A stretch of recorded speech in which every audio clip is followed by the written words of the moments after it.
क्या रूस की मिसाइलों ने भारत की दोस्ती का गला घोट दिया है? क्या यूक्रेन की जंग में अब निर्दोष भारतीयों की बलि दी जा रही है? जी हां, दुनिया हैरान है और दिल्ली का गुस्सा सातवें आसमान पर है। ओडिशा के तट से आई एक खबर ने पूरे हिंदुस्तान को सन्न कर दिया। एक कॉमर्शियल जहाज जिस पर मकई लदी थी, उस पर रूस की मिसाइल काल बनकर गिरती है और एक पल में 4 भारतीय परिवारों की दुनिया उजड़ जाती है। ये महज एक सैन्य हमला नहीं है, ये उन हजारों भारतीय नाविकों की सुरक्षा पर प्रहार है जो अंतर्राष्ट्रीय समंदर में अपनी ड्यूटी कर रहे हैं।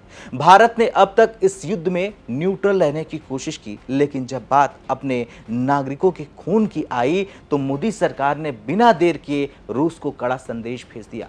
जी हां, दिल्ली में रूसी राजनयिक को तलब किया गया और ये समन महज एक औपचारिकता नहीं थी, ये हिंदुस्तान की वो दहाड़ थी जो क्रेमलिन तक गूंजी है।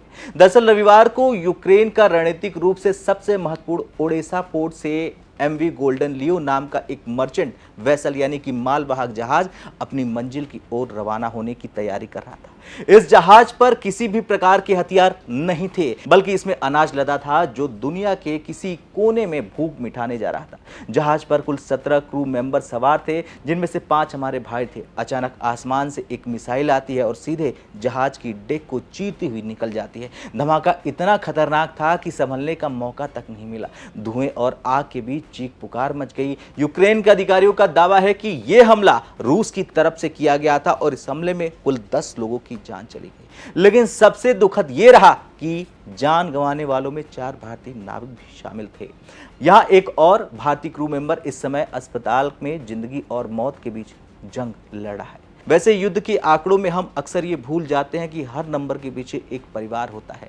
इन 4 भारतीयों में से एक थे 26 साल के अखिल जायस, केरल का ये नौजवान जिसकी आंखों में मर्चेंट नेवी के जरिए अपने परिवार को बेहतर जिंदगी देने का सपना था।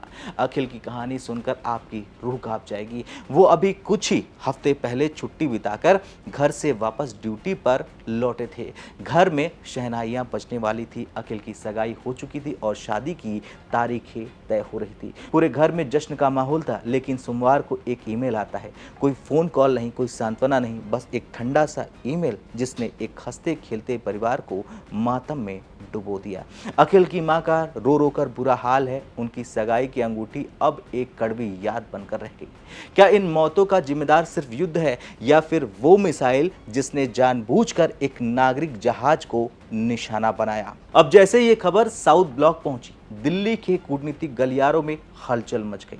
भारत ने इसे महज एक हादसा मानकर छोड़ने से साफ मना कर दिया और आज भारत सरकार ने कड़ा रुख अपनाते हुए रूसी राजनयिक को तलब किया। कूटनीतिक भाषा में समन करना एक बहुत ही गंभीर कदम माना जाता है, खासकर तब जब वो देश आपका परम मित्र हो। विदेश मंत्रालय ने अपने बयान में शब्दों की मर्यादा तो रखी, लेकिन तेवर बेहद कड़े थे। भारत ने साफ कहा कि कमर्शियल शिपिंग और नागरिक चालक दल पर हमला किसी भी सूरत में स्वीकार्य नहीं है।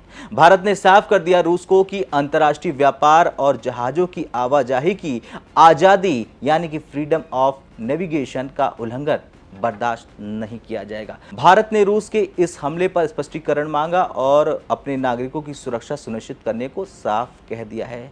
चलिए अब जानते हैं रूस बनाम यूक्रेन कौन है असली गुनाहगार युद्ध का। देखिए, रॉयटर्स और अन्य अंतर्राष्ट्रीय मीडिया रिपोर्ट्स के अनुसार यूक्रेनी अधिकारियों ने सीधे तौर पर रूस को कटघरे में खड़ा किया।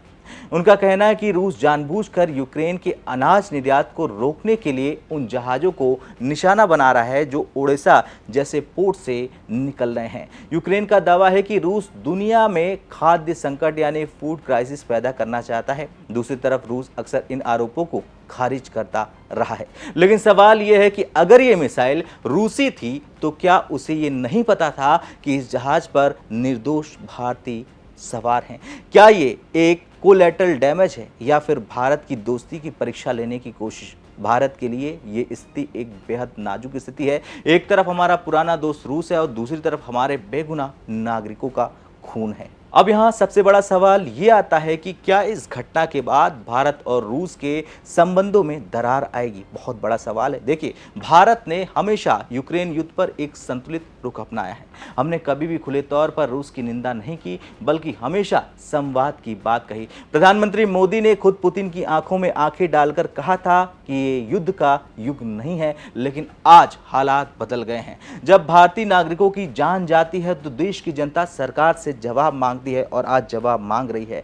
भारत अब उस स्थिति में है जहां वो किसी भी महाशक्ति के सामने झुकने को तैयार नहीं है। रूसी राजनयिक को तलब करना दुनिया को ये संदेश है कि नेशन फर्स्ट, हमारे लिए हमारे लोग सबसे पहले हैं, उसके बाद दोस्ती है। खैर, अखिल और उनके 3 साथियों की मौत ने कई सवाल छोड़ दिए हैं अपने पीछे।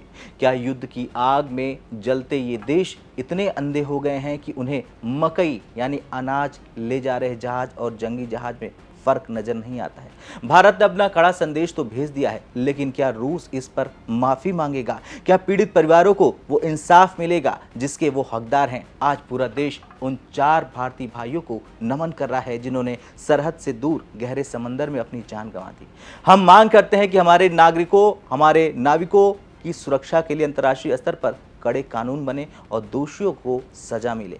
आप इस घटना पर क्या सोचते हैं? क्या भारत को रूस के प्रति अपना रवैया अब बदल लेना चाहिए? क्या दोस्ती की कीमत भारतीयों का खून हो सकती है? अपनी राय हाँ या ना में जरूर बताएं। जय हिंद।